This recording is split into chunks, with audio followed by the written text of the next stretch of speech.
नमस्कार मंडळी, श्री स्वामी समर्थ. एक नवीन व्हिडिओमध्ये सर्वांचं खूप खूप मनापासून स्वागत आहे. आज आहे नारळी पौर्णिमा आणि पौर्णिमा आज पण आहे आणि उद्या पण आहे. म्हणजे आज सकाळी 9:09 पौर्णिमा लागलेली आहे.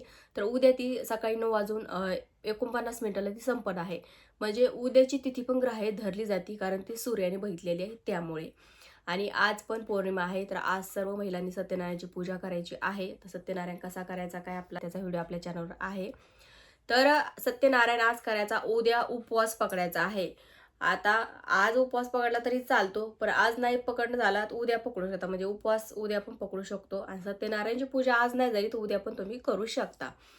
आता काय आहे, सेवा आणि उपाय आज पण करू शकता, उद्या पण करू शकता. कारण 2 दिवसाची ही पौर्णिमा आलेली आहे. नारळी पौर्णिमा आपण ज्याला म्हणतो, श्रावण महिन्यातली ही पौर्णिमा आहे. त्याच्यामुळे सर्व महिलांनी जे काही लक्ष्मी प्राप्तीचे उपाय आहेत, सेवा आहेत, त्या सर्व करायच्या आहेत. आज उद्या 2 दिवसात, आज अर्ध्या उद्या अर्ध्या अशा पण करू शकता. कारण अर्थात आज सत्यनारायणची पूजा आहे.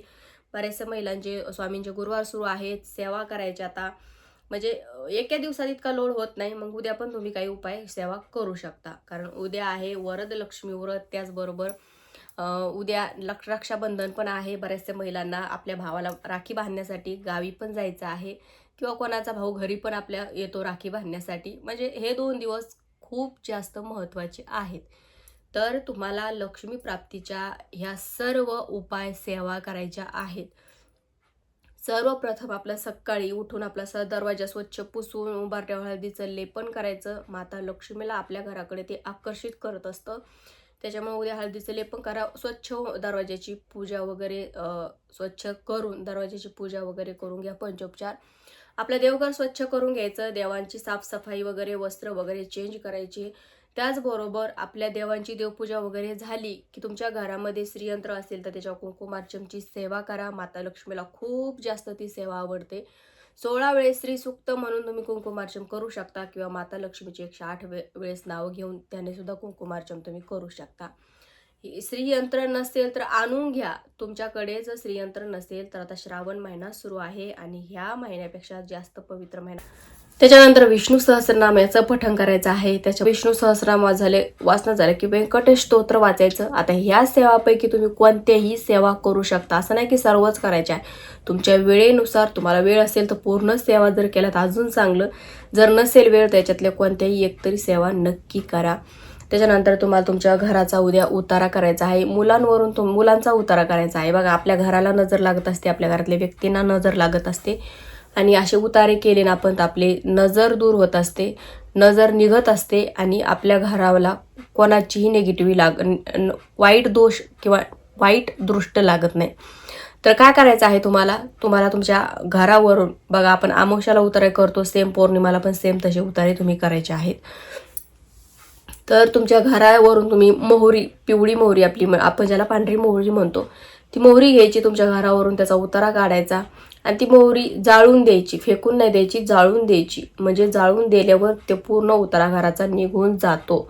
मुलांवरून सुद्धा तुम्ही मोहरी उतारा काढायचा. मोहरीचा मुलांवरून 5-7 विषम संख्येमध्ये उतारा काढायचा आणि ती मोहरी जाळून द्यायची. गौरी असेल किंवा काही जाळ असेल तुमच्याकडे करण्यासाठी, जाळ करण्यासाठी लाकडं वगैरे त्याचा करून त्याच्यावर मोहरी टाकून द्या, किंवा कापूर घ्यायचा, कापूर जाळून त्याच्यावर मोहरी टाकली तरी जळून जाते ती. सेम तुम्ही मुलांवरून, माणसावरून, घरावरून सेम उतारा करू शकता. श्रीफळाचा पण उतारा तुम्ही करू शकता, पण श्रीफळाचा उतारा केल्यापेक्षा मोहरीचा उतारा खूप जास्त चांगला असतो. त्याच्यानंतर तुम्हाला तुमच्या आता मुलं छोटे असतात, मुलांना लगेच नजर लागत असते, तर मिठाचा पण उतारा तुम्ही मुलांवरून करू शकता. रोज आपल्या आईनं मुलांचा उतारा केला तर मुलांना लागलेली नजर निघून जाते. आपली सुद्धा आईवडिलांची सुद्धा मुलांना नजर लगेच लागत असते. त्याच्यामुळे मुलांचा उतारा करायचा. मुलं चिडचिड वगैरे करत असतील तर. त्याच्यानंतर तुम्हाला तुमच्या तुळशीपाशी एक तुपाचा दिवा लावायचा आहे. सायंकाळच्या वेळेस एक तुपाचा दिवा तुमच्या दरवाजापाशी लावायचा आहे आणि एक तुपाचा दिवा तुमच्या देवघरामध्ये लावायचा आहे. माता लक्ष्मीला तुपाचा दिवा खूप जास्त प्रिय असतो. तुमच्या तुळशीपाशी जर आपण तुपाचा दिवा लावला तर बघा, तुळस ही विष्णुप्रिय असते. त्याच्यामुळं भगवान विष्णूंची ही सेवा आपण केली तर माता लक्ष्मीला खूप जास्त ती आवडत असते. त्याच्यानंतर आपल्या दरवाजापाशी आपण तुपाचा दिवा लावला तर माता लक्ष्मी आपल्या घराकडे आकर्षित होत असते. त्याच्यानंतर आपल्या देवघरामध्ये आपण तुपाचा दिवा लावला तर बघा, देवघरामध्ये आपल्या अनेक देवदेवतांचं वास्तव्य असतं. त्याच्यामध्ये अन्नपूर्णा असते, आपली कुलदेवी असते, आपले महाराज असतात. त्याच्यामुळे तुम्हाला तुमच्या देवापाशी सुद्धा म्हणजे देवघरापाशी सुद्धा एक तुपाचा दिवा लावायचा आहे. त्याच्यानंतर तुमच्या घरामध्ये तुम्हाला कापूर होम करायचा आहे. म्हणजे कापूर घ्यायचा, त्याच्या 2 लवंगा टाकायच्या आणि त्याला लावून द्यायचं. त्याचा धूर पूर्ण घरामध्ये तुम्हाला पसरायचा आहे. श्री स्वामी समर्थ या मंत्राचा जप करत पूर्ण घरामध्ये त्याचा धूर तुम्हाला, तुमच्या कापराचा धूर तुमच्या घरामध्ये गेला पाहिजे. याने आपल्या घरातली निगेटिव्हिटी, नकारात्मकता, बाहेरची काही वाईट बाधा वगैरे सर्व काही निघून जाते. तुमच्या घरावर कोणाची काही वाईट दृष्ट असेल किंवा तुमच्या घरावर कोणी काही काळी जादू केली असेल तर ती सुद्धा निघून जाते. तुमच्या घराचा असा उतारा किंवा तुमच्या घरामध्ये कर्पूर होम जर तुम्ही केला तर बघा, सतत उपाय सेवा आपल्या घरामध्ये सुरू असेल ना, तर आपल्या घराला कोणाचीच नजर दृष्ट काहीच लागत नाही. एकदा केल्यानं होत नाही किंवा एकदा केल्यानं फरक पडेल का, तर बघा, एकदा केल्यानं फरक पण पडत नाही आणि एकदा केल्यानं तुम्हाला त्याचा काहीच इफेक्ट जाणवणार नाहीये.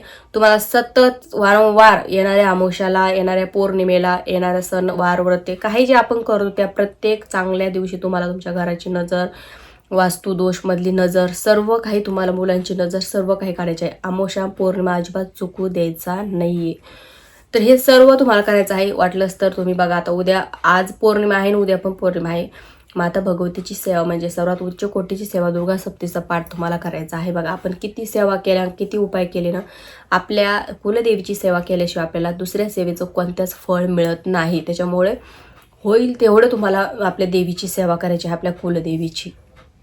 सर्व हे उपाय सेवा तुम्हाला आज काही उद्या काही, असं नाही की सगळे आजच करायचे आहे म्हणून.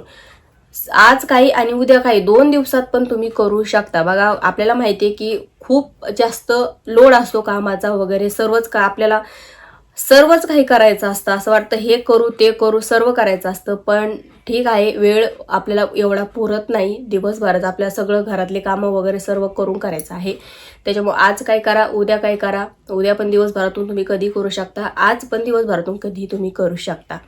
अगदी सायंकाळच्या वेळेस केलं तरी चालतो. सत्यनारायण हा संध्याकाळी सायंकाळच्या वेळेसच करायचा आहे. तर आय होप तुम्हाला समजलं असेल. तर आजच्या व्हिडिओमध्ये इतकंच. व्हिडिओ आवडल्यास व्हिडिओ लाईक करा, शेअर करा, चॅनलला सबस्क्राईब करायला विसरू नका.